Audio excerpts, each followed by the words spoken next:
Hey guys, welcome to my channel The Priya Life.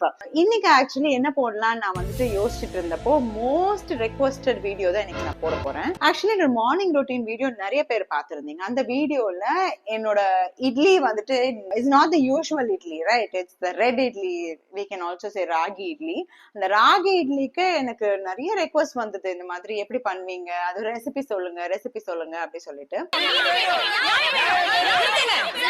பிரச்சனை என்னன்னு சொல்லுங்க. அத பத்தி தான் இன்னைக்கு நான் சொல்லலாம்னு இருக்கேன். சோ ஆக்சுவலி ராகி இட்லி வந்துட்டு நாட் தி யூஷுவல் ஒன். நீங்க ஒயிட் இட்லிஸ் எப்படி சோக் பண்றீங்களோ அந்த மாதிரி கிடையாது. இது கொஞ்சம் டைம் கன்சியூமிங் அண்ட் கொஞ்சம் வந்துட்டு எஃபர்ட் கூட போட வேண்டியதா இருக்கும். ரிஸ்க் எடுக்கறலாம் எனக்கு ரஸ்க் சாப்பிடுற மாதிரி. இன்னைக்கு என்னோட ஸ்டெப் பை ஸ்டெப் எப்படி ராகி இட்லி வந்து நம்ம பண்ணலாம்ன்றது தான் இன்னைக்கு நான் காமிக்க போறேன். So it's going to be ragi idli episode. Dosa idli sambar chutney dosa idli sambar chutney தேடி பிடிச்ச ஹோட்டல்ல. ஓகே, யூஷுவல் இட்லி மாதிரி இதுவும் வந்துட்டு கிரைண்டர்ல தான் போட வேண்டியதா இருக்கும். பட் ராகின்னு வரும்போது கொஞ்சம் ப்ராசஸ் எல்லாம் டிஃப்ரெண்டா இருக்கும். பிகாஸ் ராகி சோக் பண்ணறதே வந்துட்டு 8 to 9 hours சோக் பண்ணணும். அண்ட் உளுந்தெல்லாம் பாத்தீங்கன்னாக்கா 5 hours மேக்ஸிமம் 6 hours, அதுக்கு மேல சோக் பண்ண வேண்டாம். 5 to 6 hours. ஏன்னாக்கா அதுக்கு மேல சோக் பண்ணா அது வந்துட்டு ரொம்ப ஒரு மாதிரி ஜெல்லி மாதிரி ஆயிடும், சீக்கிரம் புளிச்சிடும். பட் ராகி அப்படி கிடையாது. யூஸ்வலா ஓவர் த நைட் சோக் பண்ணிட்டு அதுக்கப்புறம் அரைப்பாங்க. பட் நான் வந்துட்டு இந்த ரைஸ்லாம் ஓவர் த நைட் சோக் பண்றது இல்ல, 5 hours தான், அதுக்கு மேல நான் சோக் பண்ண விட மாட்டேன். சோ அது என்ன பண்ணலாங்கிறத இன்னைக்கு நான் உங்களுக்கு காமிக்கிறேன். சோ இப்ப நான் இங்க வந்து 2 whole cups ஆஃப் ராகி இப்ப நான் காமிக்கிறேன். வாஷ் பண்ணும்போது நிறைய டர்ட் இருக்கும். ஓகே, அதை நம்ம எடுத்து வெயிட் பண்ணி வாஷ் பண்ணணும். இதுதான் கொஞ்சம் டைம் கன்சியூமிங்கா இருக்கும். சோ இதை நம்ம வந்து வாஷ் பண்ணிடலாம். நான் என்ன பண்ணுவேன், வாஷ் பண்ணிட்டு இந்த வாட்டரை வேஸ்ட் பண்ண மாட்டேன். இந்த மாதிரி ஒரு ஃபில்டரும் டப்பாவா வச்சுட்டு இதை வந்து பிளான்ட்ஸ்க்கு போட்டுடுவேன். நீங்க ஒரு வில்லேஜ் விஞ்ஞானி பாஸ். சோ இப்ப நீங்க பாத்தீங்கன்னா தெரியும், மேல எல்லாம் எவ்வளோ ப்ரௌனிஷா இருக்கு. சோ இதுதான் வந்துட்டு கொஞ்சம் பார்த்து பண்ணணும், அப்படியே நம்ம போட முடியாது. இதுல நிறைய அழுக்கு இருக்கும், டர்ட். பாருங்க, இப்ப நான் வடிகட்டி காமிக்கிறேன். இந்த மாதிரி நம்ம வந்துட்டு ஒரு 5 times பண்ணணும்.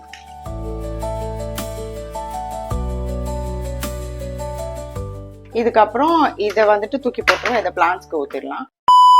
சோ இப்ப ராகி மாத்திரம் நம்ம ஊற வைக்கும் போது கண்டிப்பா இத்தனை வாட்டி வாஷ் பண்ணிட்டு தான் பண்ணணும், ஏன்னா நிறைய டர்ட் இருக்கும். இந்த ஸ்டெப்பை நம்ம ஸ்கிப் பண்ணவே முடியாது. இதுக்கப்புறம் நான் என்ன பண்ணுவேன், இந்த மாதிரி நல்ல தண்ணி, ஓகேவா, டேக் சம் குட் வாட்டர், நல்லா குடிக்கிற தண்ணியிலேயே ஊற வச்சிடலாம் ஃபார் 8 hours. ஏன்னா இந்த தண்ணி வேஸ்ட் பண்ண வேணாம். இந்த தண்ணியில ராகியோட நிறைய பெனிஃபிட்ஸ் எல்லாம் இறங்கிருக்கும். உளுந்து பாத்தீங்கன்னாக்கா நான் வந்துட்டு பிளாக் ஊரத்தால் பிளஸ் ஒயிட் ஊரத்தால் ரெண்டுமே எடுத்திருக்கேன்.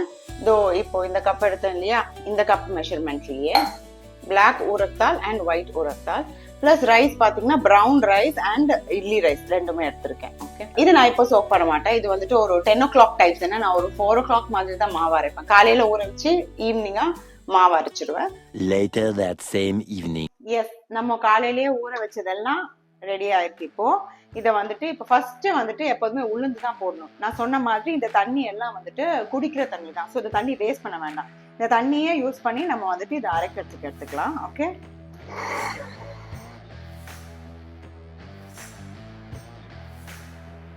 உளுந்து அரைக்கும் போது நம்ம அப்பப்போ கொஞ்சமா தண்ணி ஆட் பண்ணிக்கலாம். நிறைய உளுந்து உள்ள மாட்டிக்கும். ஸோ நம்ம எடுத்து விடணும். இந்த ஸ்டிக் நான் நிறைய ப்ரிஃபர் பண்ணுவேன், ஏன்னா இப்படி நிறைய மாட்டிக்கும் சைட்ல எல்லாம். ஸோ அதுக்கு இதை எடுத்து விடுறதுக்கு ஸ்டிக் தான் பெஸ்ட். ஸோ இப்போ ஆக்சுவலி என் கிரைண்டர் ரொம்ப குட்டி கிரைண்டர். ஓகே, அதனால எனக்கு வந்துட்டு இதை அரைக்கிறதுக்கு ரொம்ப சிம்பிள், இதை கிளீன் பண்ணறதுக்குலாம் ரொம்ப சிம்பிள். பட் நிறைய பேர் பெரிய கிரைண்டர்லாம் வச்சுப்பாங்க.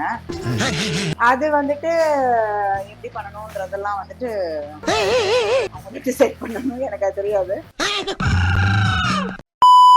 சோ இப்ப இந்த உளுந்து பாத்தீங்கன்னா நல்லா மைய அரைஞ்சிட்டு, இந்த மாதிரி மிதக்கிறதுனா மைய அரைஞ்சிட்டு மட்டும். இப்ப இதை வந்துட்டு நம்ம எடுத்துடலாம். ஓகே, சோ இப்போ மெயின் இன்கிரீடியன்ட், ஓகேவா. சோ ராகி இப்ப நான் போடுறேன். ஃபர்ஸ்ட் உளுந்து அரைச்சாச்சு, செகண்ட் ராகி போட்டுடலாம். ராகி போட்டுட்டு ஒரு 10 minutes அரைஞ்சதுக்கு அப்புறம் நம்ம ரைஸ் போடணும். ராகி வந்துட்டு குறுக்குன்னு சத்தம் வரும், அது நல்லா மைய அரைச்சப்பறம் நம்ம ரைஸ் போடலாம். ஓகே, சோ ராகி நல்லா இந்த தண்ணியை ஃபுல்லா எடுத்துடலாம். ரொம்ப தண்ணி போட்டா சீக்கிரம் அரையாது. ஸோ ராகிக்கு வந்துட்டு அப்பப்போ வேணும்னா மட்டும்தான் தண்ணி ஆட் பண்ணிக்கணும். ஃபர்ஸ்ட் கொஞ்சம் தண்ணி இல்லாம அரைஞ்சிட்டோம், அதுக்கப்புறம் நம்ம தண்ணி ஆட் பண்ணிக்கலாம். இப்போ சத்தம் வர ஆரம்பிச்சது, கரமர கரமர கரமரன்னு, கரமர கரமர கரமர கரமர கரமர கரமர கரமரன்னு.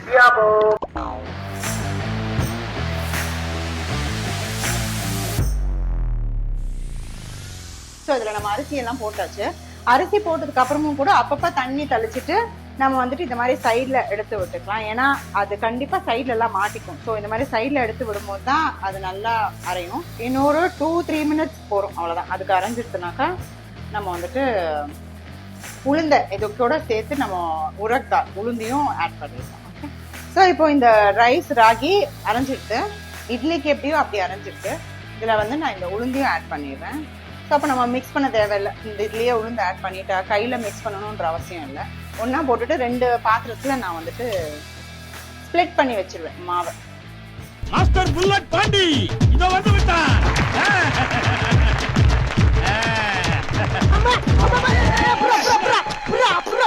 புல்லு கட்டே தூக்க முடியாது, அடுத்து புல்லட் இதுக்கு. ஸோ இப்போ இந்த கிரைண்டர்லேருந்து இந்த மாவை எல்லாம் எடுத்து போட்டுட்டேன். இதோட நாளைக்கு காலையில இட்லி எப்படி வருதுன்னு உங்களுக்கு காமிக்கிறேன். ஓகே, கேக்குறேன். இதுதான் நம்ம கடைசியா மீட் பண்றது.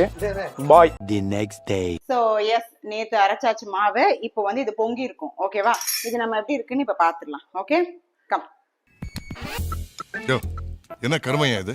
இப்போ இதுல வந்துட்டு நம்ம உப்பு போட்டுடலாம். ஓகே, உப்பு போட்டு நமக்கு தேவையான தண்ணி இதை வந்து இட்லிக்கு எப்படி தேவையோ அந்த மாதிரி கன்சிஸ்டன்சில நம்ம இதை இப்போ கொண்டு வந்துக்கலாம்.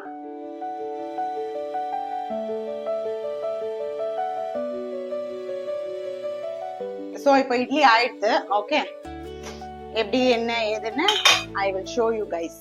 I'm waiting. ஓகே, சோ இப்போ இட்லி ஆயிடுது. நம்ம எடுத்துடலாமா? வேணுங்கிறத தட்டுல போட்டுக்கலாம், வேணாங்கிறத நம்ம வந்துட்டு ஹாட் பேக்ல போட்டுக்கலாம், ஹாட் பாக்ஸ். சோ இப்போ இட்லி, சாம்பார் அண்ட் மிளகா பொடி.